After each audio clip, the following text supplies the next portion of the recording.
હજી જીપીએસસી હજી કોપી પેસ્ટમાંથી નવરી નથી થઈ, પણ હવે થોડીક એટલીસ્ટ કોપી કરવામાં થોડુંક નકલમાં થોડીક અકલ વાપરવા માંડી છે.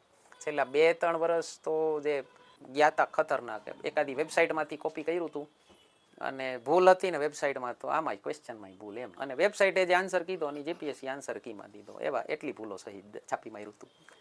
હવે એટલી શું કર્યું છે, એક પેપર કોકે પ્રેઝન્ટ કર્યું હતું એનું વાક્ય લીધું અને એમાં દઈ દીધું ડિસ્કસ વિથ એક્ઝામ્પલ. એટલે મને ખરેખર આશ્ચર્ય થાય, આવડી બંધારણીય સંસ્થા હોય, 5 પ્રોફેસર તમને નથી મળતા યાર.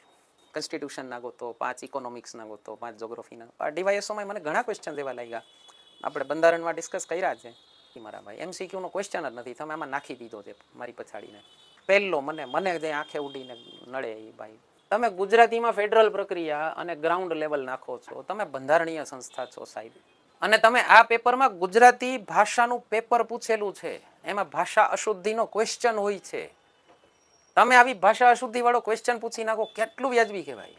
જીપીએસસી ને ગુજરાતી ભાષા ઉપર ગર્વ ન હોય તો કોને હોય દુનિયામાં? અને આના એવું નથી કે આના ગુજરાતી શબ્દો પોસિબલ નથી. હું કીબોર્ડનું કુંજી પટલ વાપરવાનું નથી કહેતો, બરાબર, કે જેનું ગુજરાતી કરો તો છોકરા આવે માથું ખંજોળવું પડે, હું પૂછી લીધું. ફેડરલ પ્રક્રિયા એ સાહેબ સંઘીય વ્યવસ્થા, સમવાય તંત્ર, વપરાતા શબ્દો છે, ગ્રાઉન્ડ લેવલ, એટલે